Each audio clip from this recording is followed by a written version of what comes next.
안녕하십니까. 행복한 아침 이재용입니다. 안녕하세요. 장예인입니다. 오늘은 2월 9일 목요일이고요. 오늘의 역사가 준비되어 있습니다. 역사 속에서 오늘은 어떤 의미를 가지고 있을까요? 또 오늘의 요리도 준비되어 있죠. 꼬막으로 만드는 맛있는 요리가 준비되어 있는데 기대해 주시기 바랍니다. 네, 오늘도 가장 먼저 날씨부터 전해드리겠습니다. 박소연 기상캐스터, 안녕하세요. 안녕하세요. 날씨 요정 박소연입니다. 연일 말썽이었던 미세먼지는 대부분 해소됐는데요. 오늘 오전에 일시적으로 충청 이남 지역은 먼지 농도가 높아졌다가 오후부터는 전국의 대기질 보통 수준을 회복하겠습니다. 네, 원래 이 시간은 밤처럼 어두웠었는데 어느덧 굉장히 밝아졌네요. 오늘 날씨 어떤지 구체적으로 전해주세요. 네, 오늘 밤부터 내일 오전 사이에는 전국에 비와 눈 소식이 있습니다. 오후부터 제주를 시작으로 남부지방으로 확대될 텐데요. 밤부터는 전국으로 확대되겠습니다.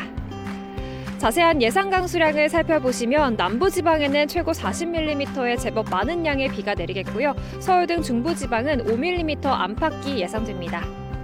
기온이 낮은 강원 산지는 비가 눈으로 바뀌어 내릴 텐데요. 최고 15cm의 폭설이 예상됩니다. 눈 피해 없도록 주의하셔야겠고요. 바람도 강하게 불어서 대비해 주셔야겠습니다. 이 시각 현재 기온 살펴보겠습니다. 서울은 영하 2.5도, 대전은 영하 3.5도, 대구는 영하 2.4도 가리키고 있습니다. 오늘도 큰 일교차에 대비해 주셔야겠는데요. 한낮에는 서울 10도, 광주는 12도, 부산은 11도가 예상됩니다. 다가오는 일요일과 월요일에는 강원 영동과 충청 이남 지역에 또다시 비 소식이 있습니다. 지금까지 날씨 전해드렸습니다.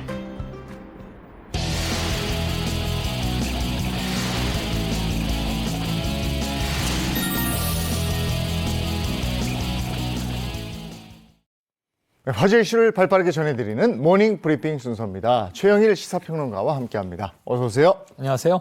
네, 첫 번째 이슈부터 전해주시죠. 예, 튀르키예 급파. 네. 예, 아시다시피 지금 튀르키예에서 6일 새벽에 강진이 왔죠. 7.8 규모였습니다. 지금 사망자가 10,000명이 넘어가고 있습니다. 네. 튀르키예와 지금 시리아에서 모두 사상자들이 나오고 있는데요. 전 세계에서 이제 긴급 구호팀도 급파하고 또 구호 물자도 지원을 하고 있는데, 자, 우리나라도 지금 이제 이 긴급 구호팀을 편성을 해서 급파했습니다. 네. 외교부도 참여했고요. 소방청도 참여했고, 코이카, 그러니까 국제협력단도 참여했고, 여기다가 육군 특수전사령부의 요원들까지 합류했습니다. 모두 118명이 군 수송기 편으로 날아갔고요. 8일에 이미 현지에 도착했어요.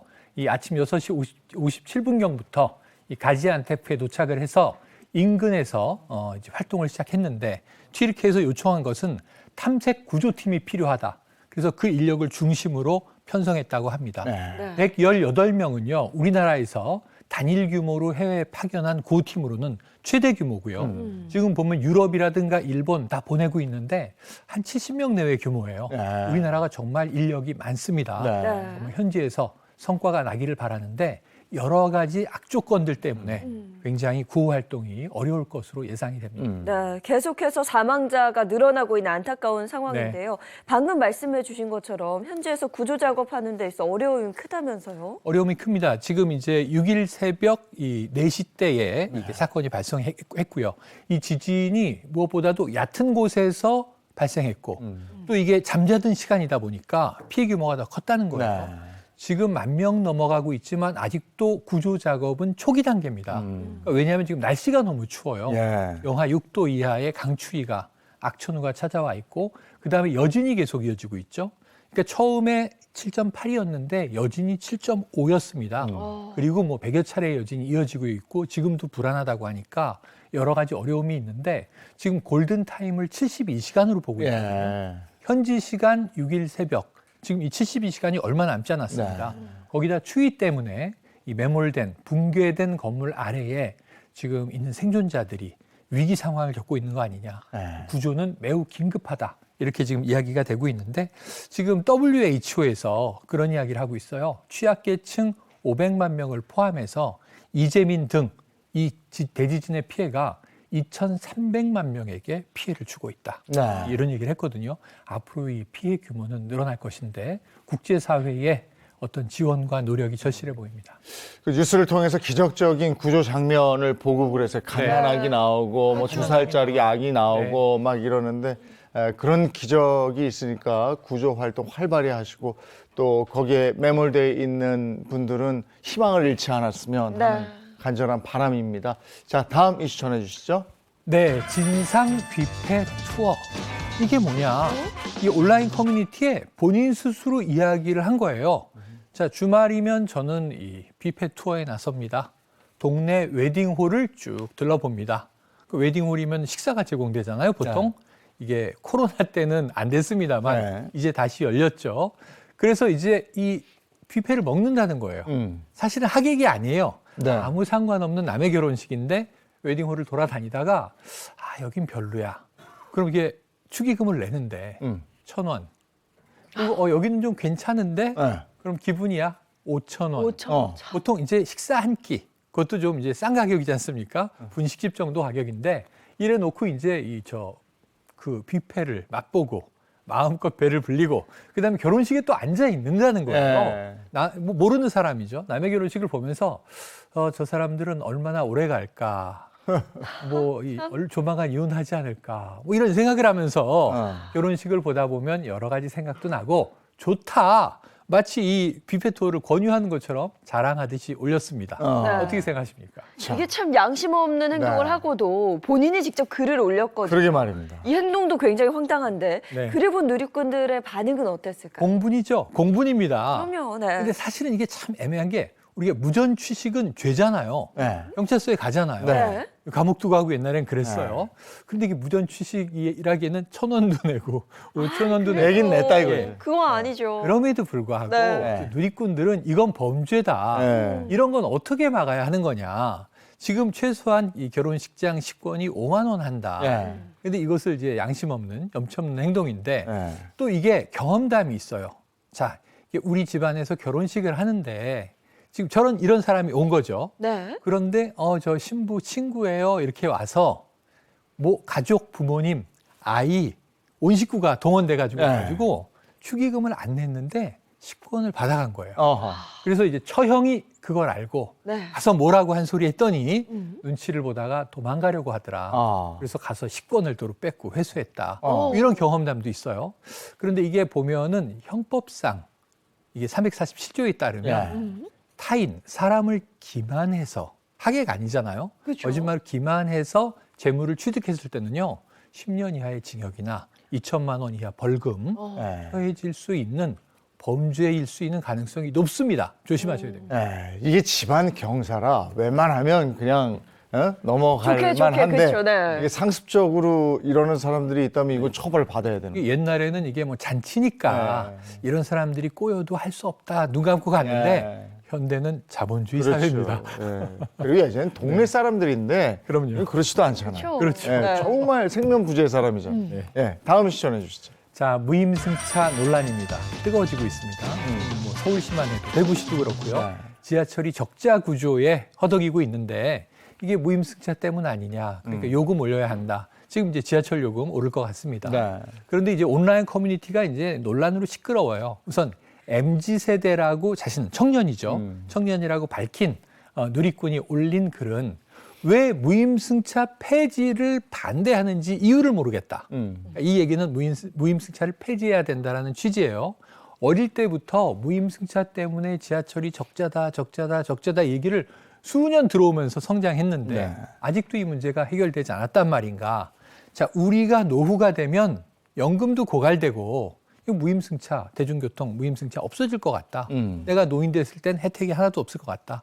지금 이런 거 해소해야 되는 거 아니냐. 그러면서 노인들은 적어도 이게 무료는 안 된다. 반값은 내야 되는 거 아닌가. 이런 주장도 했고 또 지금 이제 만 65세부터 노인이지 않습니까? 이 연령 더 높여야 한다. 네. 이런 주장을 폈고요. 여기에 또 찬동하는 누리꾼들의 입장도 적지가 않습니다. 이 대중교통 요금 인상 소식이 들려오면서 MZ세대 사이에서 65세 이상 무임승차 이 문제에 대한 논란이 좀 불거진 것 같은데요. 이 문제에 대해서 노년층에서도 할 말은 분명 많을 것 같아요. 이게 조금 더 심화되면 이게 세대 갈등 되지 않을까? 네. 이런 고민도 되는데 또 노인 세대, 노인층의 입장도 있어요. 대한노인회도 그렇고 지금 노인단체들도 입장을 내고 있어요. 노년 유니온도 있거든요. 근데 어떤 입장이냐면 자, OECD 국가 중에 우리나라의 노인 빈곤율이 매우 높다는 것을 감안해야 한다. 그러니까 이제 해외의 선진국들은 노인이 되면 대부분 연금 생활하는 비율이 높습니다. 그런데 우리나라는 절반 정도가 노동을 하지 않으면 생계를 유지할 수 없는 빈곤층이에요. 연금 생활 비중은 뭐 20% 내외. 그러다 보니까 한참 멀었죠. 네. 그래서 이제 이 빈곤율을 생각을 해보면 이 노인들이 가난한데 일을 하려면 이동을 해야 되잖아요. 네. 그러면서 또 이동을 하면서 이 발생시키는 경제 유발 효과도 분명히 있다. 또는 근로를 하지 않는 노인이라도 어딘가로 가서 손주 손녀들 봐주시는 분들이 있잖아요. 그럼 이분들 때문에 이 자녀 내외가 맞벌이를 할 수 있는 거잖아요. 그러니까 이제 본인들이 경제활동 인구는 아니지만 경제활동을 또 지원하는 산업 예비군 역할도 하는 것이다. 이런 것들을 왜 감안해 주지 않는가? 이런 안타까움을 이야기하면서 실제로 이 적자의 그런 무임승차가 그렇게 대단한 비중을 차지하는가? 높지 않다. 이런 얘기도 하고 있어요. 그러면서 이제 만약 적자가 이렇게 심하다면 왜 이게 교통공사는 1조 원이 넘는 적자를 누적시키고도 1,700억 원을 임직원 성과급으로 주느냐. 방만 경영부터 해소해라. 이것도 따끔한 얘기입니다. 이런 이야기들을 하면서 지금 공방이 치열해지고 있습니다. 근데 이제 그냥 보기에는 요즘엔 65세가 전혀 나이 들어 보이질 않기 때문에. 잘못한 가면요 그거죠. 입장을 못 하죠. 그래서 그렇다고 그래요. 근데 대구의 사례를 보면 이제 70대로 하겠다는 거고. 그러니까 이게 홍준표 시장 얘기가 일리가 있는 게 65세 이상부터 무료로 할 수 있는데 이상이라고 돼 있지 65세부터라고 돼 있지 않다. 65세 이상 대구시는 70세부터 하겠다. 적용하겠다 이런 얘기입니다. 그렇군요. 뭔가 변화의 느낌은 자꾸 이제 얘기가 되고 있으니까. 네. 예, 알겠습니다. 연금하고 연결돼서 네. 이 논란도 오래돼 왔는데 네. 이번에 뭔가 요금이 오르던가 그러게요. 연령을 높이든가 조정이 될 가능성이 있어 보이네요. 네, 오늘 모닝 브리핑 여기까지 하겠습니다. 최영일 시사평론가와 함께했습니다. 고맙습니다. 고맙습니다. 고맙습니다.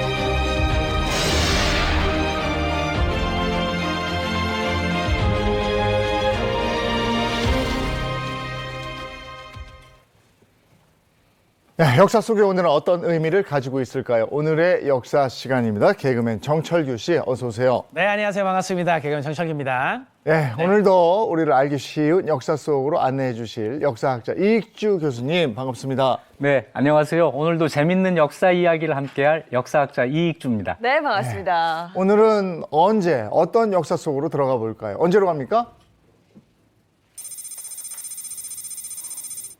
1896년 2월 11일입니다. 어떤 얘기를 해주시겠습니까? 네, 1896년 2월 11일. 이날은 우리 역사에서 참 충격적이고 좀 부끄러운 일이 벌어진 날입니다. 이름도 어려운 그 사건, 아관 파천. 네, 아관 파천 무슨 뜻일까요? 임금이 아관으로 파천한다. 네, 일로 간다. 네. 네. 네, 파천이란 말이 임금이 이제 살던 곳, 궁궐을 버리고 다른 곳으로 옮기는 것을 말하는데 임진왜란 때 선조의 의주파천, 이게 유명하잖아요. 자, 그런데 그럼 아관이란 어디냐? 아는 아라사입니다. 아라사는 러시아를 한자로 쓴 거예요. 아관은 아라사 공사관, 그러니까 고종이 러시아 공사관으로 파천했다.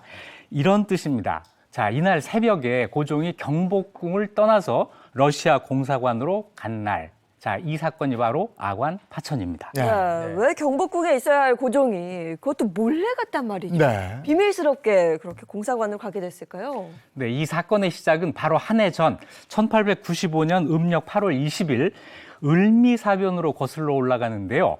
그날 한 무리의 일본 사람들이 조선의 궁궐에 난입해서 국모였던 명성황후를 살해하고 시신을 불태우는 사건이 벌어집니다. 네. 을미사변이죠. 만행이라고 하는 말이 부족해요. 만행 중에 만행입니다. 책임자는 일본 공사 미우라였고 행동대는 일본의 낭인들, 요즘 말로 하면 정치 깡패들이었어요. 아니 근데 이 대한민국의 국모를 지르던 마음대로 이렇게 시해를 한다는 게 말이 되는 일입니까 이게? 말이 안 되죠. 그런데 이 사건의 배경은 또 한해전으로 올라갑니다. 그러니까 청일전쟁, 을미사변, 아관파천 이 세 사건이 연달아 벌어진 건데요. 청일전쟁은 조선에서의 주도권을 청과 일본 누가 잡느냐를 가지고 두 나라가 전쟁을 한 건데요. 이 전쟁에서 일본이 승리하면서 청나라가 조선에서 영향력이 이제 없어지고 일본이 조선을 이제 좌지우지하려고 한 거죠. 그러면서 동시에 중국의 요동반도를 차지해서 대륙 진출에 교두보를 만들어요. 이래서 이제 일본이 만세를 부르고 있는데 갑자기 러시아가 짠하고 나타난 겁니다. 네. 그거 안 되지 하면서 러시아가 독일, 프랑스를 끌어들여서 일본에게 요동반도 내놔라. 그거 너희들이 가지면 안 돼. 이래서 무작정 협박을 한 겁니다. 이거를 세 나라가 간섭했다 해가지고 삼국 간섭이라고 하는데 힘이 붙이니까 일본이 어쩔 수 없이 이걸 내놔요. 이걸 본 조선 사람들이 어떤 생각을 했겠어요? 이제 러시아가 세니까 네. 러시아 쪽하고 어떻게 관계를 좀 도모해야 되겠다 이렇게 생각하지 않았겠습니까? 그렇겠죠. 그렇죠. 청일전쟁 이후에 일본의 영향력이 세질 거라는 건 뻔한 사실이었는데 러시아가 더 세네? 네. 이 사실을 알게 되고는 러시아에 접근을 하는데 여기에 가장 앞자리에 있던 사람이 바로 명성황후였어요. 네. 그 당시 명성황후가 정치에 아주 직접 개입을 하고 있었는데 명성황후가 나서서 러시아하고 관계를 개선해서 일본을 견제하려고 한 거죠. 일본 입장에서는 너무 미웠을 거예요. 네. 청일전쟁 전에 명성황후는 청나라하고 우호적인 관계를 맺고 있었고 자기들이 전쟁에 이기니까 러시아를 끌어들이고 자 이런다고 해가지고 왕비를 죽이고 하는 만행을 벌인 거죠. 왕비만 죽인 게 아니고요. 고종을 거의 감금하다시피 하고 고종을 협박해서 친일파 정부를 세우도록 합니다. 명성황후도 시해되고 그렇게 압박을 받았으면 고종도 나도 그럴 수 있겠는데 하면서 좀 두려움에 떨었을 것 같아요. 네, 고종이 아마 겁을 굉장히 많이 냈던 것 같아요. 이때 고종이 용기를 냈어야 되는데 사실 그걸 못한 게 정말 아쉽죠. 네. 고종은 사실상 경복궁에 감금되다시피 합니다. 출입이 통제되고 24시간 감시가 붙어요. 그런데 이때 전국에서 의병이 일어납니다. 의병들은 국모시해 이 울분이 터진 거예요. 을미이병이라고 하는 의병인데 이걸 진압하기 위해서 경복궁을 수비하던 군대들까지 지방으로 파견이 되거든요.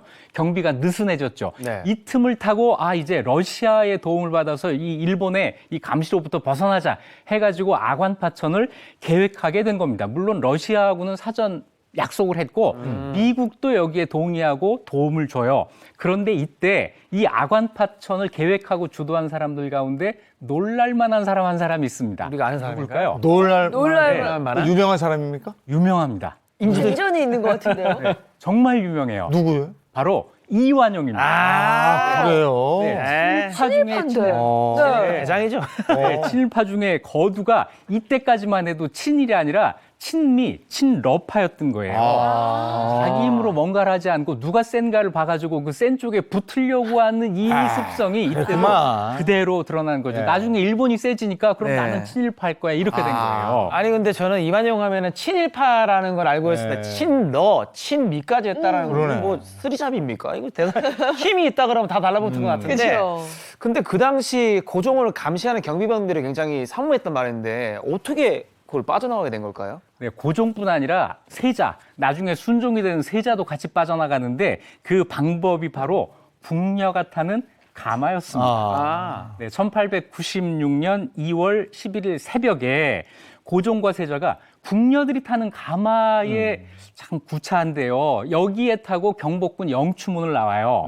경비병들은 이걸 안을 볼 수가 없는 게 궁녀잖아요. 여자가 타는 가마를 들춰볼 수가 없으니까 대충 이제 보고 통과를 시키는데 이렇게 해서 영추문을 나온 고종과 세자가 러시아 공사관까지 갑니다. 러시아 공사관은 지금 중국 정동에 있었어요. 거리상으로는 한 1.5km. 네. 좀 빨리 가면은 한 30분 정도면 갈 수 있는 그런 거리인데 여기에 이제 아관으로 무사히 도착한 고종이 여기에서 인사를 단행합니다. 그래서 친일파 인사들을 전부 내쫓고 친러파로 내각을 구성하게 돼요. 네. 심지어는 여기에서 을미사변 이후에 그 구성된 친일 내각 사람들을 죽여도 좋다라고 하는 명령을 해요. 어. 그래서 이 내각의 그 최고 책임자였던 김홍집이라는 사람이 길거리에서 사람들에게 맞아 죽는 일까지 생기게 됩니다. 자, 어쨌거나 러시아 공사관에 국왕이 머물게 되니까 이제 러시아의 영향력이 커질 거 아니에요? 그래서 이때 전국 각지에서 광산 채굴권,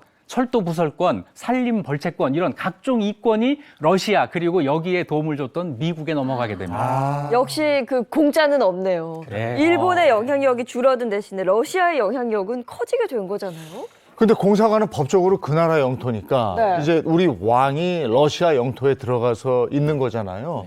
근데 이게 오래 거기 있으면 안 될 것 같은데 얼마나 머물렀습니까? 그럼 왕이? 네, 거기에서 1년을 조금 더 있게 되는데요.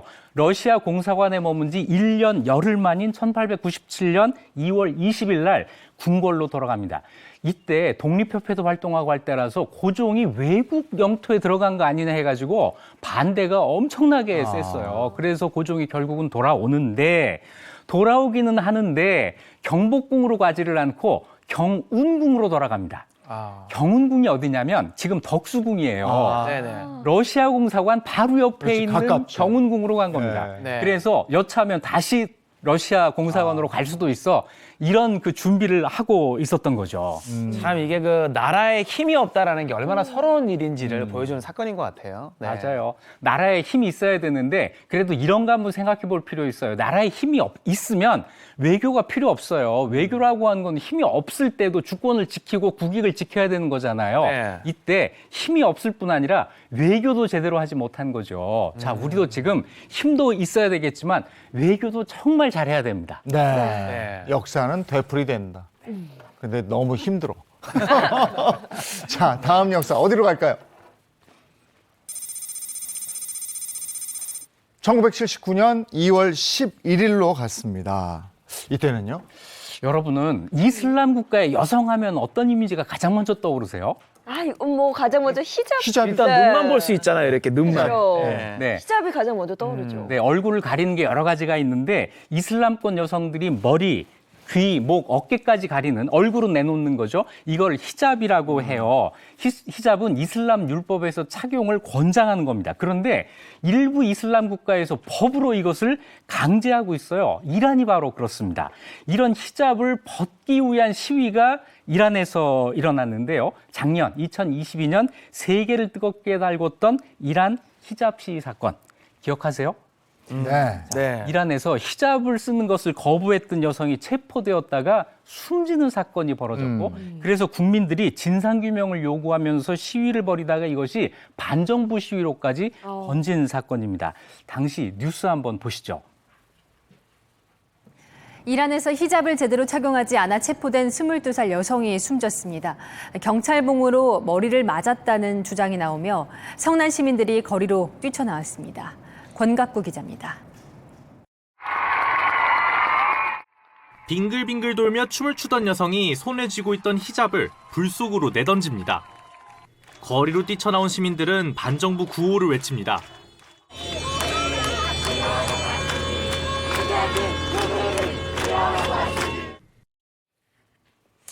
네, 이게 참 히잡을 안 썼다는 이유로 구금이 되고 그 어떤 이유인지 모르겠지만 뭐 고문을 받았는지 사망을 하게 됐단 말이죠. 네. 참 이게 어떻게 하다가 이란이 이렇게 됐습니까? 네, 지금 이란은 이슬람 국가 중에서도 히잡 착용을 강제하는 가장 강력하게 강제하는 나라인데 한때는 히잡을 가장 먼저 벗은 나라였어요. 바로 1960년대 팔레비 국왕 시대. 네. 그때입니다. 2차 대전 이후에 미소 냉전 체제하에서 이란이 친미 정책을 표방하면서 개방 노선을 타게 되는데요. 1963년에 서구화를 표방하고 백색혁명이라고 하는 걸 이야기를 해요. 백색혁명이 뭐냐면 세속화 정책이에요. 종교의 영향에서 좀 벗어나서 세속화 정책을 하는 건데 이란을 근대 국가로 만들기 위해서는 서양 문물을 받아들여야 된다 이런 생각이었죠. 이때 여성의 지위가 많이 신장이 됩니다. 여성 참정권 허용이 되고요. 여성의 이혼 신청이 또 허락이 되고요. 일부 일처제가 도입되고 해서 여성에 관한 한 대단히 진보적인 정책이 도입이 돼요. 이때 히잡도 벗게 했고 심지어는 미니스커트도 입게 했습니다. 네. 그래서 미니스커트가 이란하고 유럽에서 동시에 유행을 해서 이란이 중동의 패션 리더. 네. 네, 이런 말을 들을 때도 있었습니다. 학교도 남녀 공학, 디스코장도 생겼고, 네. 네, 이슬람교에도 술 못 마시잖아요. 네. 술도 마실 수 있었어요. 어. 이런 시절이 있었습니다. 예. 이때는 여성 인권이 굉장히 높아지고 문화도 즐길 수 있고 이때랑 지금이랑 상상할 수가 없는 모습이네요. 네. 개방적이었어요. 네, 그런데 오히려 그런 급격한 개방 정책이 국민들을 좀 혼란스럽게 한 면이 있었어요. 그리고 정치적으로는 미국에 너무 의존을 하다 보니까 반발이 또 있었습니다. 그러니까 이 반대한 사람들을 탄압을 했어요. 또 석유가 많이 나니까 이란에서 석유 많이 나는데 이 석유를 가지고 번 돈을 전부 왕실 측근 사람들이 다 사용을 하고 이게 국민들에게 나눠지질 않았어요. 빈부격차가 심해지고 시장 상인들 전부 파산하고 농민들은 농사를 포기하고 도시로 올라 들어와서 빈민이 되고 국민들 생활이 많이 아니었죠. 국민들은 이렇게 힘든데 왕실은 엄청난 사치를 부렸다면서요. 뭐 비행기 타고 점심 먹으러 프랑스 파리 갔다 오고 막 이랬다면서요. 네.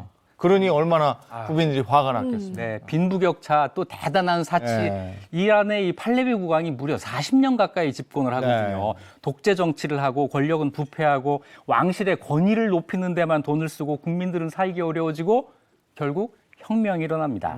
1978년부터 이란 노동자들이 파업을 하고 대중 국민들이 국왕이 물러나라면서 시위를 벌여요. 결국 팔레비 국왕이 1979년에 이집트로 도망을 가고 이란의 왕정이 무너집니다. 그리고 등장한 사람이 그 유명한 종교 지도자 호메이니. 예. 호메이니가 이때 등장해요. 호메이니는 팔레비와 싸우다가 국외로 추방됐었는데 팔레비가 국외로 도망가니까 이제 그 자리를 차지하면서 국민들의 열렬한 환영 속에 귀국을 하죠. 1879년 2월 11일 이슬람 혁명 정부가 권력을 장악합니다. 근데 그때 또 왕정을 지지하는 사람들도 있었을 거 아니에요. 모두가 다 이슬람 정부를 원하지는 않았을 거 아니에요. 물론 그렇습니다. 그래서 국민 투표를 실시해요. 왕정을 그대로 할까 아니면 공화정으로 바꿀까 이런 국민 투표를 실시하는데 3월 30일, 31일 이틀 동안 국민 투표를 했더니 왕정을 그만두고 공화정으로 가자고 하는 찬성이 무려 98%가 나와요. 엄청 네. 높네요. 자, 이 팔레비 국왕이 그동안 얼마나 정치를 잘못했는지를 그러네. 전적으로 보여주는 사례죠. 아니 네. 참 이란이 개방적인 국가였는데 국민들 스스로 투표를 해가지고 다시 과거로 돌아가겠다 해서 이슬람 국가가 된 거잖아요. 그럼 이제 여성들은 뭐 미니스커트를 입는다든지 히잡을 벗는 거는 거의 이제 불가능해진 건가요? 당연히 안 되죠. 그대로 그 전으로 돌아갑니다. 호메이는 이슬람 원리주의자였어요. 여성의 지위도 다시 예전으로 그대로 돌아가게 하는데 히잡 당연히 의무 착용이고요. 술, 담배 당연히 안 되고요. 서양 음악, 영화 안 됩니다. 혁명재판소를 만들어서 반대하는 사람들은 비공개 재판하고 다 처형을 시켜버렸어요. 혁명으로 오히려 시대를 역행하게 됐네요. 원래 좋았던 이란과 미국 사이도 이때부터 약간씩 뭔가 균열이 생기게 된 건가요? 네, 나빠지죠. 이 미국은 끝까지 팔레비 국왕을 지지했어요. 그래서 팔레비 국왕을 보호해 주는데 이러니까 이란 사람들이 화가 났겠죠. 네. 그래서 이란 사람들이 시위를 벌이다가 1979년 11월 4일 날 이란 대학생들이 테헤란에 있는 미국 대사관을 점거하는 사태가 발생합니다. 52명의 미국 사람들이 인질로 잡혀 있는 상태가 무려 444일 동안이나 계속이 돼요. 네. 이거 유명한 사건인데 영화 네. 아르고라고 네. 다루긴 했는데 미국 입장에서는 지금 완전 자존심이 건드려진 거거든요. 맞아요. 어떻게 뭐 가만히 있었나요? 어떻게 됐나요? 그래서 구출 작전을 시도했지만 실패합니다. 와. 그래서 억류가 정말 오랫동안 계속되다가 아까 얘기한 444일 동안 이제 인질이 묶여 있게 됐는데 아마 이 사건이 미국 사람들이 아직도 이란에 대해서 좀 좋지 않은 감정을 갖게 되는 아마 굉장히 중요한 계기가 됐을 거예요. 자, 이렇게 해서 이슬람 국가가 됐는데 지금 이슬람의 정치 지도자들이 너무 이제 종교적으로 국민을 억압하니까 여기서 또 반발이 나오고 있는 거잖아요. 네, 그렇습니다. 이 과도한 히잡 착용으로 대표되는 이 여성 억압 정책 이것 때문에 시위 과정에서 500명 이상이 사망했다고 알려져 있습니다.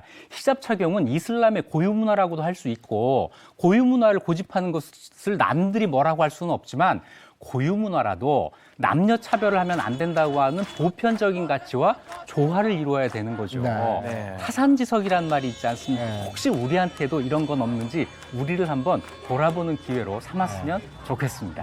국민을 강제로 억압으로 다스리려고 하면 안 되죠. 그럼요. 네. 자, 다음 역사로 가보겠습니다. 1969년 2월 10일입니다. 이날은 어떤 일이 있었습니까? 네, 1969년 2월 10일은 경부선 철도의 초특급 열차입니다. 관광호가 첫 운행된 날입니다. 관광호요? 네, 관광호는 나중에 새마을호로 이름을 아. 부르는데요. 최고 시속이 110km였어요. 네. 서울 부산 간을 4시간 50분 만에 주파합니다. 오. 그래서 전국을 일일 생활권으로 만드는데 아주 혁혁한 공을 세우는 기차예요. 아. 그 당시에는요, 어떠한 육상 교통수단도 이 관광호와 속도, 품격에서 상대가 되지를 못했습니다. 네. 오. 새마을호가 관광호였구나, 그 전에. 근데 서울에서 부산까지 네. 4시간 50분이면 그 당시에는 엄청 빠른 건데 지금 KTX가 있으니까 네. 뭐 4시간 50분? 이렇게 되는 좀 긴데 이렇게. 그렇게 되는 거죠. 네. 4시간 50분 그 당시로서는 굉장히 빠른 기차입니다. 나중에 새마을호로 이름이 바뀌지만 우리 머릿속에 있는 새마을호하고는 정말 차원이 다른 초호화 기차였습니다.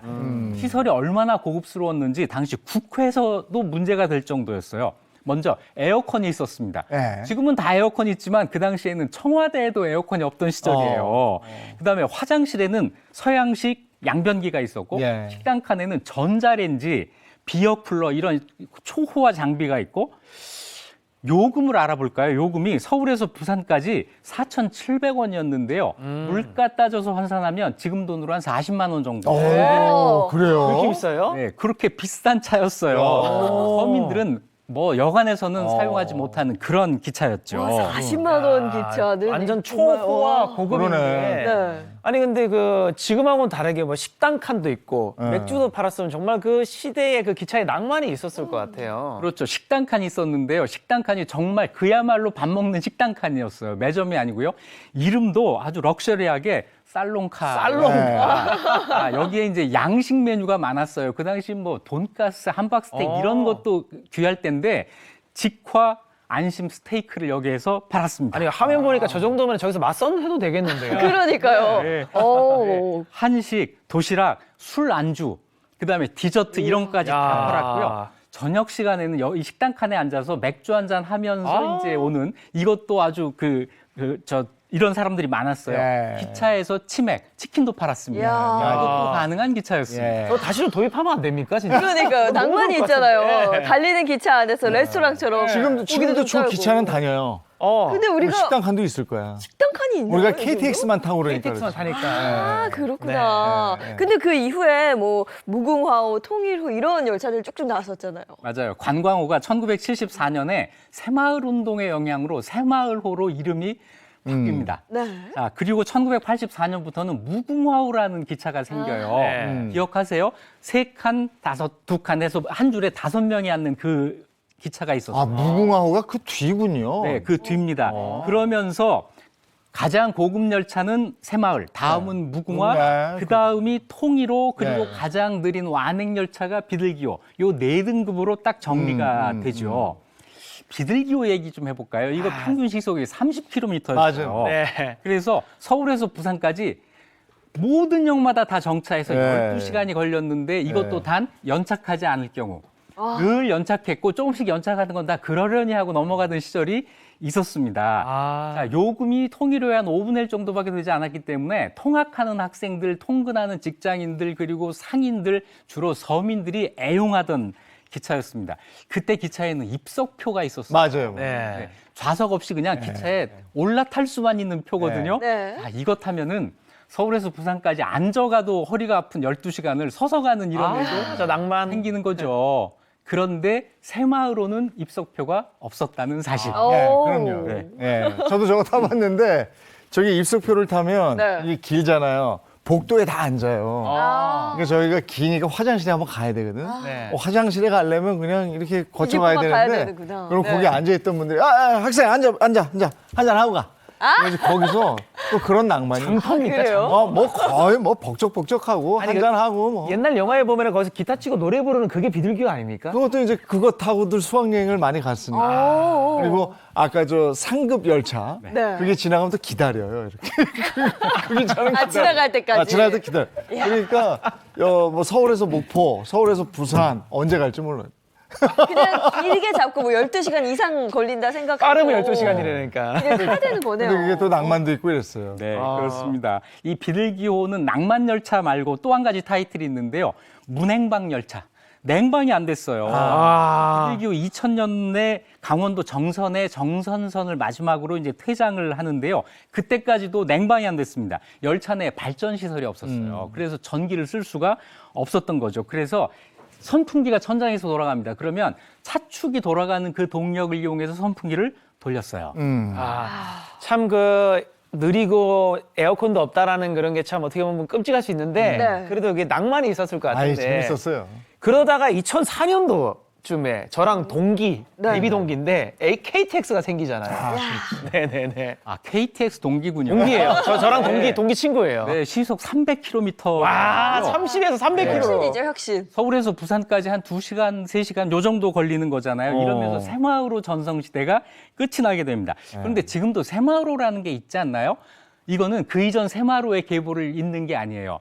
네, 이거는 2014년에 우리 기술로 만든 전동차가 있는데 이 이름을 ITX 새마을호 이렇게 정한 겁니다. 맞아요, 하지만 맞아요. 이름만 네. 이어받은 거고 전혀 다른 기차예요. 최고 속도도 180km 정도가 나와서 와. 그 이전의 새마을호하고는 비교가 되질 않습니다. 그럼 지금은 그 예전에 구형 새마을호는 볼 수 없는 거예요? 없는 거죠. KTX에 밀린 새마을호는 느림보 취급을 받아요. 한때는 가장 빠른 열차였는데 지금은 느림보라고 하니까 아무리 기계라도 세월 무상을 느꼈을 네. 것 같아요. 새마을호는 2018년 4월 30일 익산 용산 운행을 마지막으로 퇴장을 하는데 이 마지막 기차를 타보려고 사람들이 또 예매가 폭주하는 이런 네. 일도 있었습니다.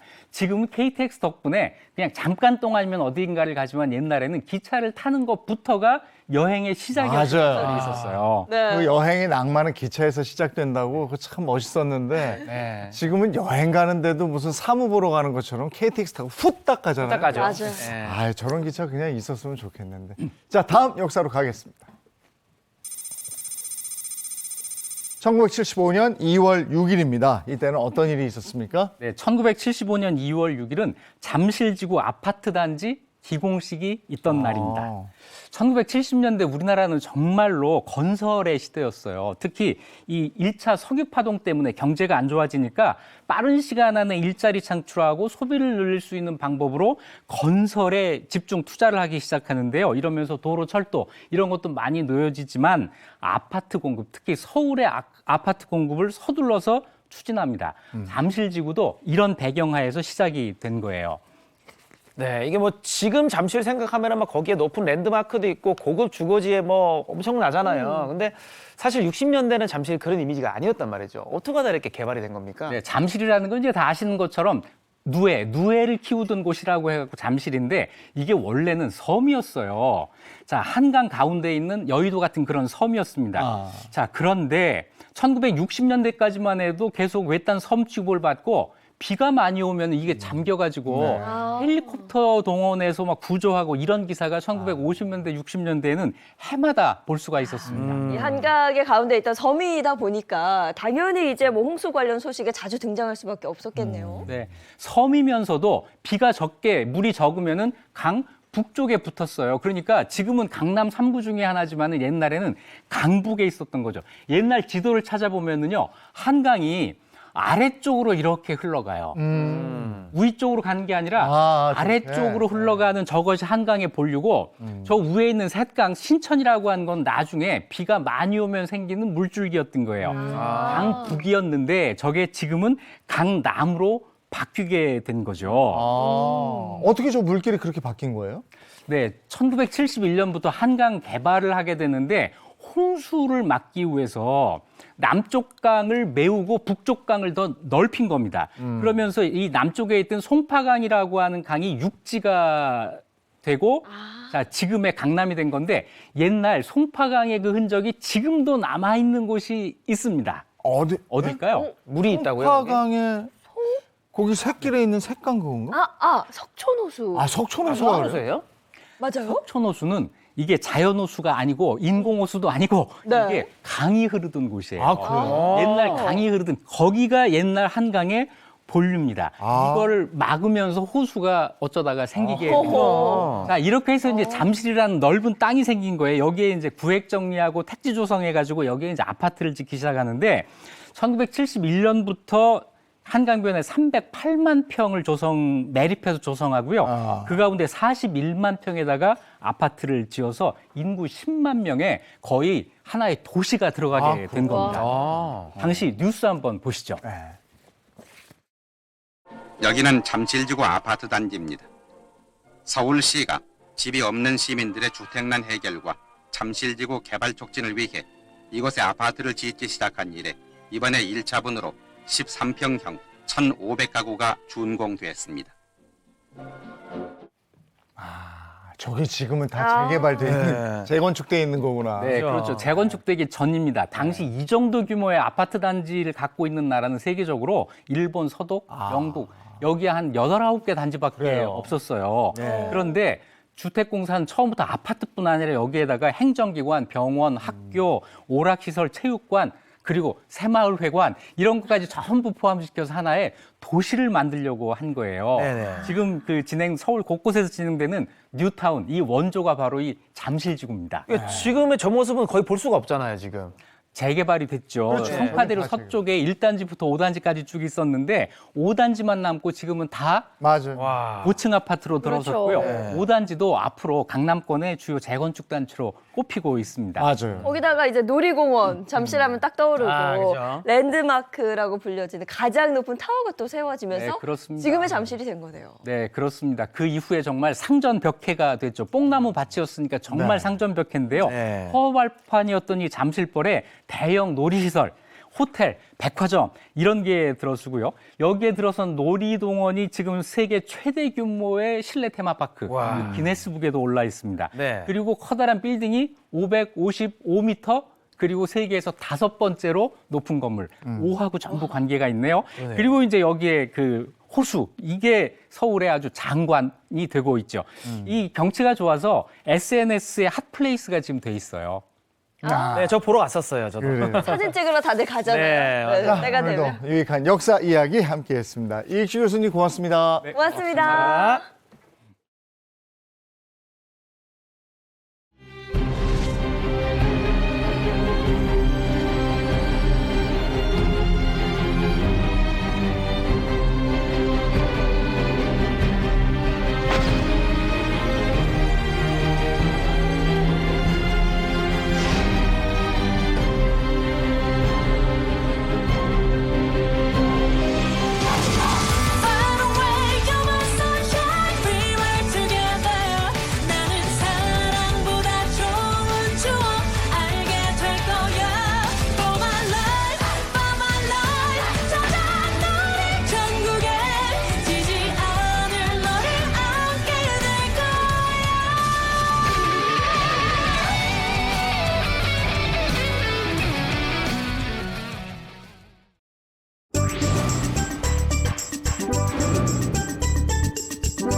네, 이번엔 이보은의 사계 식탁 시간입니다. 어서 오세요. 안녕하세요. 반갑습니다. 아, 지금 굉장히 좀 날이 추웠다가 또 약간 풀렸다가 막 맞아요. 이러잖아요. 네. 이렇게 약간 스산할 때는 꼭 먹어야 되는 제철 메뉴가 하나 있습니다.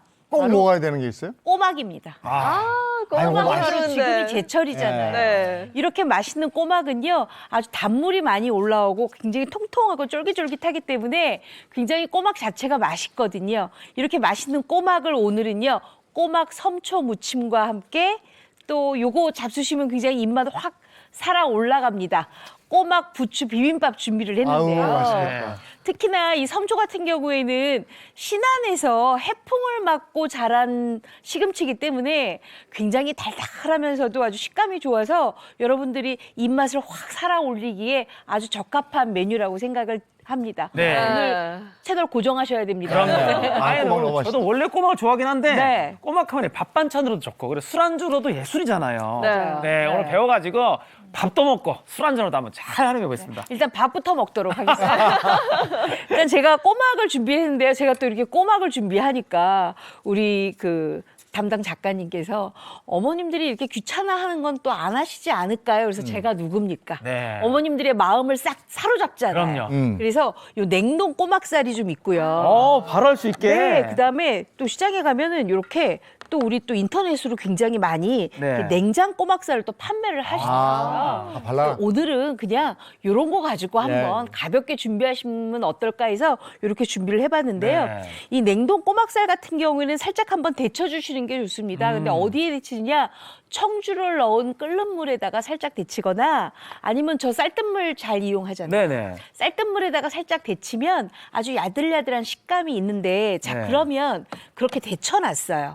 데쳐놓으면 우리가 먹는 게 아니라 데쳐놨으면 꼭 한번 요거를 밑간을 해줘야 됩니다. 네. 요게 지금 데쳐놓은 거거든요. 음. 그리고 요것도 데쳐놓은 거예요. 이렇게 좀 넉넉하게 꼬막 좋아하시죠? 저 너무 좋아합니다. 네, 제가 좀 넉넉하게 넣을게요. 네. 오늘 시식할 때 좀 많이 좀 장인 먹겠습니다. 아나운서도 꼬막 좋아. 너무 좋아해서 정말 저는 지난주부터 오늘을 기다렸어요. 꼬막 요리해 주신다 그래서. 저희는 예전에 그 여의도에 방송사들이 있을 때는요. 네. 그 노량진 넘어가면 거기에 요 꼬막 요리 잘하는 식당이 있었습니다. 그거 먹는 맛이 있었는데 네. 살짝 데쳐가지고 탁 네, 까먹는 게. 그것만 드시진 않았잖아요. 그죠? 아이, 요게 이것저것, 지금 네. 굉장히 살짝 데친 거예요. 이거 네. 그냥 먹어도 맛있는데 네. 요거에다가 우리가 무침을 하려면 네. 밑간을 기본적으로 해주셔야 돼요. 오. 그래야 꼬막살과 나머지 재료들의 궁합이 좀 식궁합이 좋거든요. 네네. 자, 그랬으면 일단 요거 진간장으로 진간장이 밑간을 들어가네요. 먼저 합니다. 네. 진간장. 그래야 이 진간장이 들어가서 이 꼬막의 풍미가 좀 살고요. 단맛이 올라오기 때문에 씹을수록 단맛이 많이 올라오거든요. 네. 그리고 우리가 아무래도 이게 지금 해산물이잖아요. 해산물이니까. 그러니까 맛술 조금 넣고요. 음. 그리고 요거 해주셔야 돼요. 요거. 뭔가요? 참기름이에요. 참기름이 어머, 들어가나요? 밑간하는데 무슨 참기름을 벌써부터 넣어 하시죠? 네. 요렇게 참기름으로 한번 밑간을 해서 코팅을 좀 시켜놓잖아요. 개념으로. 그러면은 다른 잡내가 여기에 들어가질 않아요. 그렇기 때문에 훨씬 더 맛있죠. 그래서 요거 네네. 이렇게 준비해 놓고요. 자, 그러면 제가 아까 섬초무침이라고 했는데 네네. 그 섬초무침에 섬초를 한번 다듬어 볼게요. 네. 섬초가 바로 여기 있거든요. 이 섬초는 제가 아까 그랬잖아요. 해풍에서 자라서 굉장히 달달하고 맛있다고. 네네. 대신에 이게 약간 억센 것처럼 보이시죠? 두꺼워서. 네. 요게요. 데쳐지잖아요. 굉장히 식감이 야들야들하면서 좋아지거든요. 그래서 이렇게 다듬어서만 준비를 해주시고 요건 제가 이따가 소금 넣은 끓는 물에서 살짝 한번 데쳐낼 거예요. 네네. 데쳐놓고 이렇게 준비를 하고요. 물이 끄나 지금 준비를 아직 좀 덜 끓고 있어서 네. 다른 거 먼저 설명을 할게요. 네. 그리고 요거는 노란색 파프리카예요. 채 썰었네요. 네, 그리고 요거는 빨간색 파프리카였거든요. 네. 요거 안쪽에 씨방을 다 제거를 하고 말끔하게 약간 한번 너무 두껍다 그러면 한번 이렇게 칼로 저며서 이렇게 곱게 채 썰어 주세요. 요것만 있으면 네. 아주 완벽한데 여기에다가 만약에 되게 당면이 있다 그러면 당면 살짝 불려서 삶은 다음에 같이 넣으면 꼬막 잡채가 되겠죠. 그러네요. 그것도 굉장히 맛있잖아요. 이렇게 해서 준비를 하시면 되겠어요? 네. 자, 그럼 한번 우리가 요거를 물이 끓었네요. 물이 끓었으니까 네네네. 데쳐볼게요. 일단 시금치를 섬초를 삶을 때는 네. 소금을 약간 좀 넣어주셔야 돼요. 굵은 소금을 넣어. 네, 그러면 굵은 이제 소금. 색이 좀 더 그렇죠. 이뻐지겠죠. 초록색이 되죠. 네. 네. 자, 이렇게 넣어주시고요. 네. 그리고 요 섬초를 넣을 때는 요 보면 제가 이 지금 분홍색의 이 뿌리 부분을 네. 손질을 아주 깨끗하게 했거든요. 네네. 요 부분이 비타민이 많이 들어있기 때문에 요거를 잘라버리시면 안 돼요. 네. 요걸 꼭 넣어주셔야 돼요. 영양분이 그래야 거기 있으니까. 굉장히 달달하고 맛있거든요. 네. 자, 그랬으면 가장 이제 주부님들이나 아니면 초보주부 우리 예인 씨 같은 경우에는 시금치를 도대체 얼마나 데쳐야 이게 알맞는 식감인지 맞아요. 잘 시간. 모르세요. 일단 이렇게 팔팔팔 끓고 있을 때 제가 아까 소금 넣었죠? 네. 그랬으면 다듬은 시금치를 뿌리 부분부터 이렇게 넣어주세요. 근데 데치는 물이 좀 중요해요. 왜냐하면 이렇게 들어가고 나서 네. 푹 담겨져야 되거든요. 네. 이렇게 푹 담겨지고 딱 20초를 세세요. 아, 20초. 네, 20초. 그리고 난 다음에 20초를 셌으면 딱 뒤집어요. 이렇게 뒤집어요. 네. 뒤집어서 다시 한번 또 20초를 세요. 그러면 위아래가 골고루 20초, 20초, 40초 만에 데쳐지는데 네. 데쳐질 때 보면 이게 보세요. 이쪽은 보면 이렇게 파란 게 아직 센 거 같은 게 좀 나와 있잖아요. 네네네. 그러니까 아직 안 데쳐진 거예요.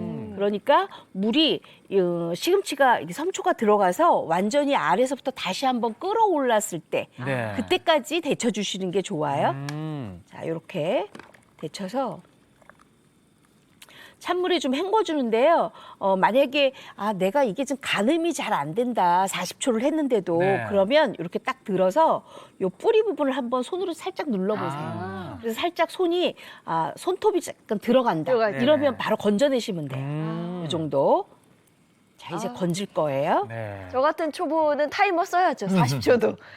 제대로 해야 되니까 타이머 딱 눌러놓고 40초, 20초 하고 한번 뒤집고 그 다음에 또 20초. 데칠수록 색깔이 이뻐지는 것 같아요. 무거운 걸 조금 들어주세요. 네네네. 네, 이렇게 가깝게. 어. 자, 이렇게 해서 찬물에 이렇게 헹궈주세요. 네.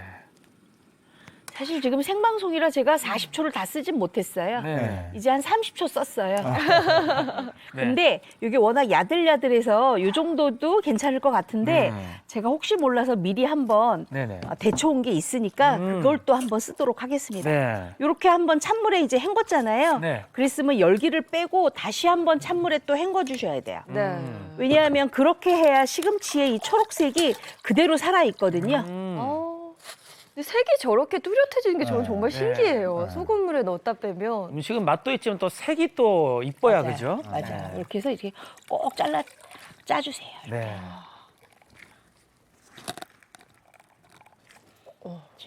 네. 또 한 번 이렇게. 지금 짜주세요. 섬초를 굵은 소금물에다가 그죠? 네. 20초씩 40초. 40초 네. 데쳐서 찬물에 두 번 헹구고 근데 꺼내는 이제 거죠, 어머님들이 그죠? 네. 근데 섬초를 데쳐서 이렇게 해놨더니 네. 냉장고 넣었다가 빼니까 이 뿌리 부분의 분홍색 부분이 네. 굉장히 퍼렇게 변했더라 하시는 분들 계시거든요. 네. 그건 왜 그러냐면 덜 데쳤기 때문에 그래요. 확실하게 소금을 넣고 많이 데쳐주시면 그런 부분이 안 나오고요. 그다음에 나는 시금치를 데쳐서 이렇게 한번 무쳐봤더니 윤기가 별로 없더라 하시는 분들 계세요. 네. 그럴 경우에는 아까 제가 여기 40초 데치라 그랬죠. 네. 20초 데칠 때 식용유 한 방울을 떨어뜨리세요. 그러면 겉면에 코팅이 생기면서 윤기가 생기거든요. 네. 이렇게 해서 준비하시면 아주 시금치 야들야들하게 잘 준비가 되죠. 한 방울만 해도 되는 거예요? 꼭 제가 한 방울이란다고 또 한 방울 한 1작은술 정도 저 같은 넣어주시면 주부들이 분명히 좋아요. 있을까 봐. 1작은술 정도 넣으시면 되는데 너무 많이 넣으시면 안 되고 또 특히나 만약에 난 데쳐서 국을 끓여야 된다 그렇게 데칠 때는 식용유 넣으시는 거 아니에요. 네. 아시죠? 이렇게 무쳐 먹을 때 윤기를 살리기 위해서만 넣으시는 거예요. 네. 자, 우리 철규 씨 같은 분이 있기 때문에 꼭 설명을 해야 돼요. 이렇게 됐으면 이 시금치를 이렇게 올려놓고 네. 너무 이게 나풀나풀거리면서 길잖아요. 네. 먹기 좋은 크기로 좀 썰어주세요. 이렇게. 저 섬초만 대충 한 그냥 3cm 정도 참기름에도 느낌으로 좀 맛있- 썰리네요. 네네네. 이렇게 썰어주세요. 자, 이렇게 썰고 나면 요거를 어떻게 하냐면 이렇게 볼을 네네. 준비를 해서 이렇게 올려주세요. 올리고 다 넣어요. 네.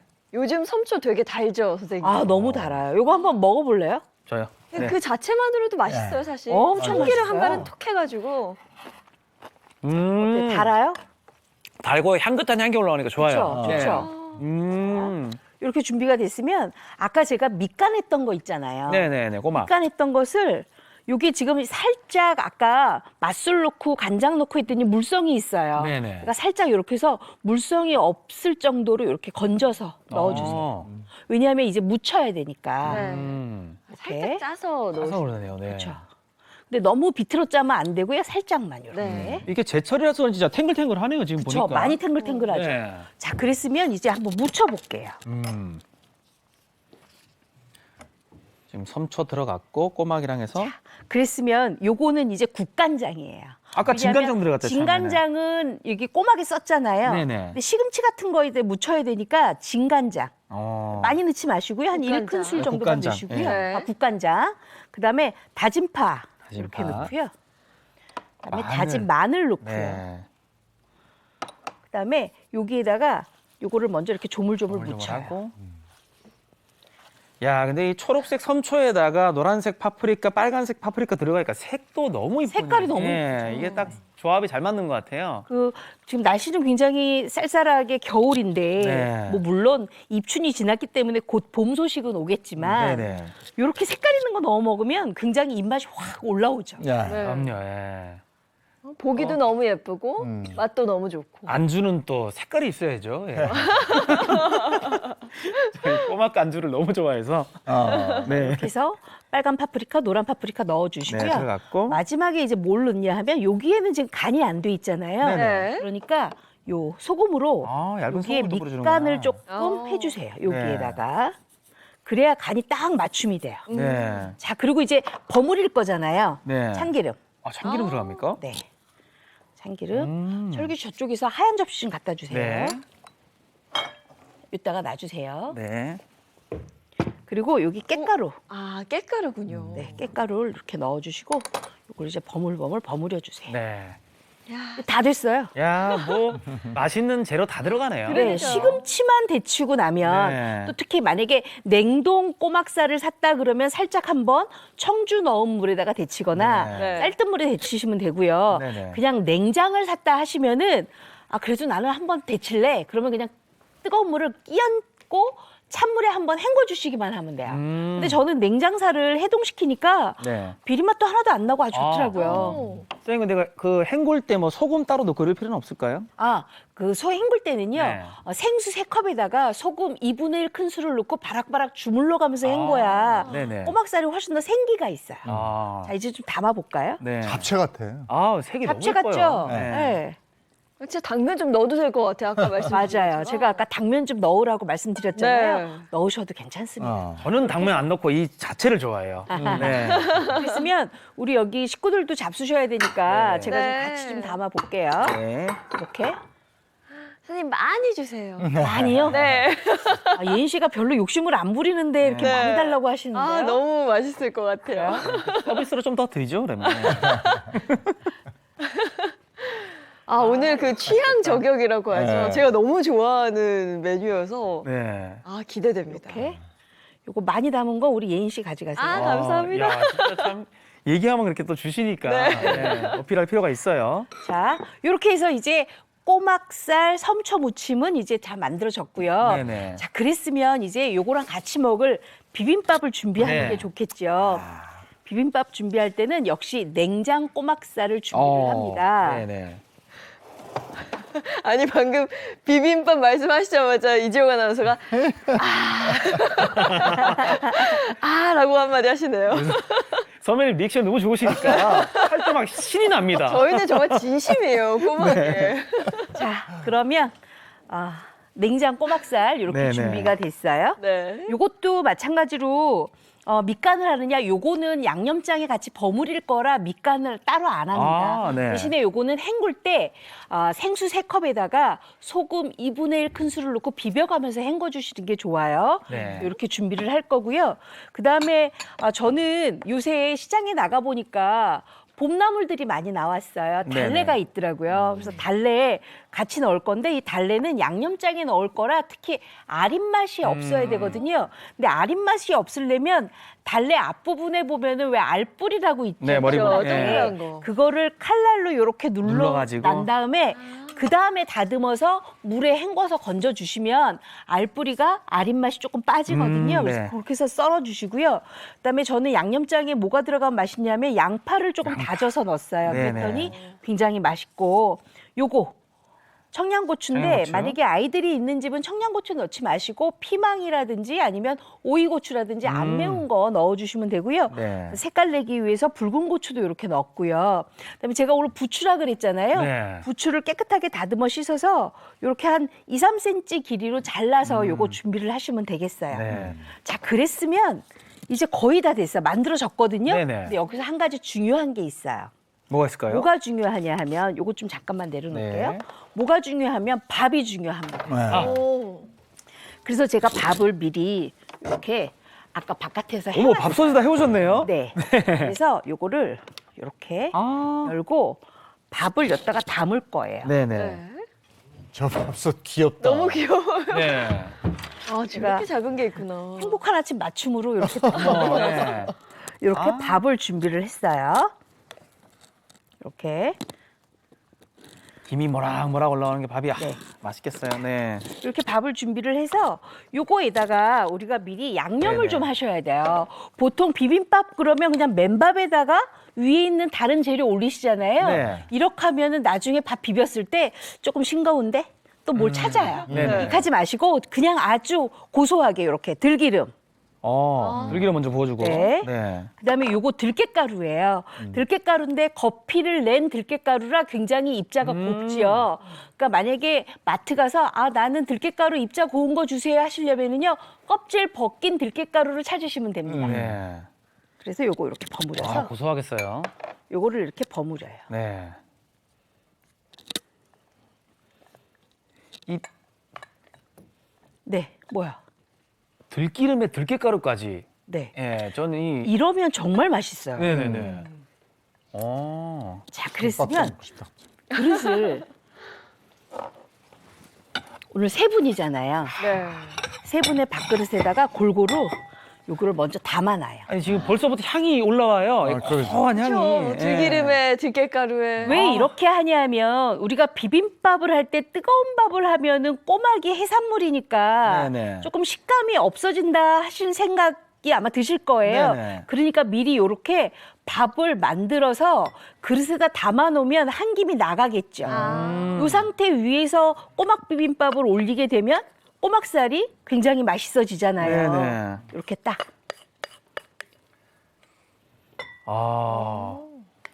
이거 밥 그대로만 먹어도 이거 되게 네, 이거 그렇죠. 굉장히 맛있어요. 네. 자, 이렇게 해서 준비를 하고요. 네. 제가 세 분 걸 똑같이 담으려고 그랬는데 네. 손이 조금 왔다 갔다 하네요. 네. 자, 그 다음에는 이제 양념장을 준비를 할 네. 건데 여기에다가 이제 봐봐요. 자. 홍고추 홍고추 넣고요. 넣고. 그다음에 청양고추 넣고요. 네. 그다음에 아까 달래 네. 넣고요. 그리고 양파까지 이렇게 넣었어요. 네. 양파까지 넣었으면 여기에다가 꼬막살을 꼬막살. 넣어요. 어. 주인공.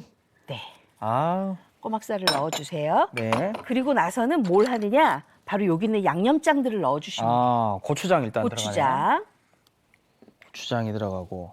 한 큰술 네. 정도 네. 들어가네요. 들어가고. 그다음에 이 요거 된장이 꼭 들어가요? 된장이 꼭 들어가야 돼요. 왜냐하면 네. 이 꼬막살에 된장이 안 들어가잖아요. 그럼 비린 맛이 씹다 보면 올라오거든요. 아. 근데 이렇게 하다 보면 씹다 보면 하나도 올라오지 않아요. 아, 이 꼬막의 여기에다가- 비린 맛을 된장으로 잡아주네요. 네, 고춧가루 넣어주시고, 네. 그다음에 요거 진간장이에요. 진간장. 진간장 넣고요. 그리고 요거 맛술이에요. 그리고 여기에다가 다진 마늘과 마늘, 다진 파 넣고요. 다진 파. 야, 이렇게 들어가면은 뭐 맛이 없을 수는 없겠어요. 네. 참기름이 일단 들어갑니다. 참기름이 들어가고. 그리고 요거 포인트 아까 이게 된장 뭐예요, 이게? 넣었잖아요. 네. 요거 꿀이에요. 꿀이에요? 네. 이 꿀을 넣어야 오. 요 맛이 있는데 여기다가는 설탕을 넣는 게 아니고 꿀을 넣어주는 네. 거예요. 아. 근데 나는 단맛이 조금 꼬막살이 있는 게 좋다 그러시면 꿀 양을 조금만 늘려주시면 되는데 네. 저는 보니까 그냥 1큰술 정도만 넣으면 아주 정확하더라고요. 이렇게 해서 이걸 잘 비벼요. 아. 요것만 먹어도 맛있겠죠. 네네네. 말해 뭐 합니까? 아침 방송 중에 죄송한데 자꾸 저는 안주로만 생각이 나요. 너무 맛있게 보이네. 자, 이렇게 해서 골고루 비벼주세요. 네. 제가 이렇게 비비는 이유가 있어요. 양념장을 따로 넣고 꼬막살 그냥 넣고 부추를 비비다 보면 네. 부추에 있는 즙이 나오기 때문에 풋내가 올라오거든요. 아. 그렇게 하면 꼬막 비빔밥이 맛이 없어요. 잡수시면서 자꾸 풀내가 나지 이렇게 생각하시거든요. 그렇구나. 그러니까 꼭 이렇게 준비를 하셔야 돼요. 근데 이 꼬막이랑 부추가 조합이 되게 잘 맞는 것 아주 같아요. 궁합이야. 천상궁합이죠. 그죠? 네. 예. 자, 이렇게 해서 다 됐잖아요. 네네. 그랬으면 요거 마지막에 깻가루. 깻가루 또는 통깨 넣으셔도 되는데 네네. 깻가루가 좋아요. 야, 아, 이 비주얼이 맛있는 거 지금 다 들어갔습니다. 자, 요것만 잡수셔도 너무 좋은데 네. 요거는요 우리 삼겹살 구워서 네. 상추에다 딱 올리고요. 요거 한 3개 정도 딱 올려서 잡수시면은 삼합입니다. 너무 좋겠다. 나 철규 씨 이렇게 좋아하는 거 처음 봐요. 아니 이게 상상을 하니까 그 어떤 맛인지 벌써 뇌에서 인지하는 자, 거예요. 이제 이렇게 다 됐어요. 그랬으면 이제 준비를 할게요. 네네. 밥 위에다가 부추 듬뿍 올려주세요. 비빌 만큼씩만 네. 이렇게. 올라가고. 그다음에 아. 제가 요게 장갑으로 꼈으니까 이렇게 네네. 해서 올릴게요. 네. 이렇게. 어머나. 야. 초록 부추 위에 빨간색 이렇게 양념이 어무러진 이거 네. 꼬막이 올라가니까 이렇게 해서 비벼주시면 돼요. 네. 그리고 양념장에 다 양념을 했기 때문에 따로 양념장이 필요가 없어요. 네. 자, 이렇게 하시면 아주 맛있는 꼬막 넣은 부추 비빔밥까지 완성이 됐거든요. 맛있다. 이거 한번 배달 한번 네, 가볼까요? 요거 배달. 요거. 네, 배달. 네. 참 자. 너무 행복하네요. 오, 감사합니다. 띵동. 네. 와. 아까 예인 씨 말씀하신 양 많은 거예요. 네, 양 많은 거. 야, 네. 정말 지금 군침이 너무 돌아서 네네네. 꼬막 비빔밥부터. 네, 한번 슥슥 비벼가지고 야, 이게 꼬막 너무 진짜 기대돼. 오랜만에 먹네. 일단 요거 한번 먹어봐야겠다. 어때요? 너무 맛있어. 말이 필요 없죠. 너무 맛있어요. 그 양념장에 버무린 꼬막살만 한번 잡숴보시고 꼬막의 식감을 한번 느껴보세요. 꼬막은 이게 쫄깃하면서도 야들한 느낌이. 그렇죠. 그리고 단맛이 좀 쭉 올라오지 않아요? 맞아요. 맞아요. 그리고 밥에도 따로 들기름이랑 네. 깨가루 넣으셨잖아요. 밥이랑 어우러지니까 훨씬 맛있어요.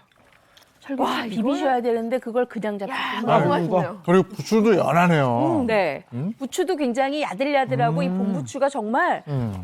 우리 몸에 굉장히 활력을 주고 그다음에 기력을 향상시켜주는 채소기 때문에 요거랑 같이 잡수시면 내가 약간 조금 겨울을 지나면서 약간 나른했다 하시는 분들한테 불끈 힘을 주게 하는 오늘 메뉴예요. 근데 이 부추 향하고 같이 꼬막을 먹으니까 와 너무 맛있는데 이게? 그 끝맛이 굉장히 뭔가 알싸하면서 그쵸. 매콤하거든요. 네. 이게 청양고추랑 맞아요. 그다음에 그러니까 그 달래 양념장 때문이에요. 달래 때문에. 와, 이거 진짜 그리고 제가 아까 양념장에 달래를 넣었잖아요. 네.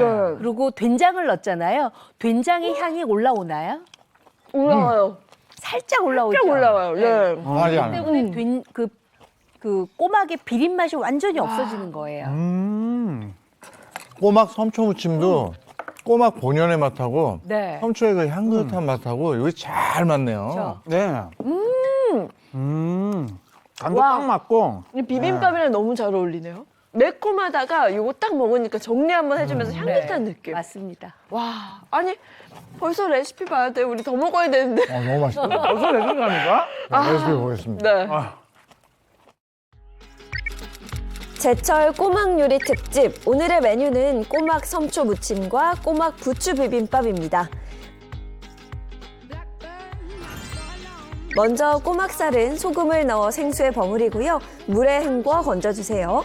꼬막살에 진간장, 맛술, 참기름을 버무려 밑간합니다. 섬초는 분홍색 뿌리 부분을 다듬고 반을 갈라 물에 여러 번 헹굽니다.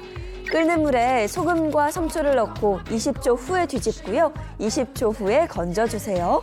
데친 섬초는 찬물에 헹궈 물기를 짜고 먹기 좋은 크기로 썰어주고요. 파프리카는 반을 갈라 곱게 채 썰어주세요. 꼬막살, 시금치, 파프리카에 무침 양념장 재료를 넣고 잘 무쳐주면 꼬막 섬초 무침 완성입니다. 이제 꼬막 부추 비빔밥도 만들어 볼까요? 소금을 넣은 생수에 꼬막살을 버무리고 물에 헹궈 건져주세요. 양파와 청양고추, 붉은 고추, 부추와 달래는 알맞게 손질합니다. 비빔 재료를 섞어 양념장을 만들고요. 양념장에 꼬막살, 양파, 청양고추와 붉은 고추를 버무려 주세요. 뜨거운 밥에 들기름과 들깨가루를 버무려 그릇에 담아줍니다. 그릇에 부추를 적당하게 덮고 무쳐놓은 꼬막살을 얹어주면 꼬막 부추 비빔밥 완성됩니다. 입맛 살려주는 제철 꼬막 요리 꼭 한번 만들어 보세요. 네, 꼬막 섬초 무침, 꼬막 부추 비빔밥. 정말 어떻게? 정말 맛있습니다. 이거 어떻게 표현해야 아니 될지 모르겠어요. 봄을 부르는 맛? 이렇게 될 것 같아요. 맞습니다. 야, 다음 주도 기대가 되는데 다음 주에도 뭐가 있습니까? 다음 주 일요일이요. 바로 우수더라고요. 봄을 더 불러와야 될 것 같아서요. 제가 정말 심도 있게 고민하다가 바로 미나리를 준비를 했는데요. 미나리로 어떤 메뉴가 탄생할지 기대 많이 하셔도 좋습니다. 미나리 다음 너무 주도, 좋죠. 뭐. 다음 주도 목요일이 빨리 왔으면 좋겠네. 네, 기다리겠습니다. 아, 고맙습니다. 고맙습니다. 아직은 겨울이 한창이지만 봄의 느낌을 받을 수 있었습니다. 네, 꼬막 요리를 통해서. 꼬막 비빔밥 정말 강력 추천입니다. 집에서 꼭 한번 만들어 보시기를 추천드릴게요. 네. 오늘 좋은 하루 보내시고요. 저희는 내일 아침 7시 30분에 돌아오겠습니다. 행복한 아침, 행복한 하루 되십시오. 고맙습니다. 고맙습니다.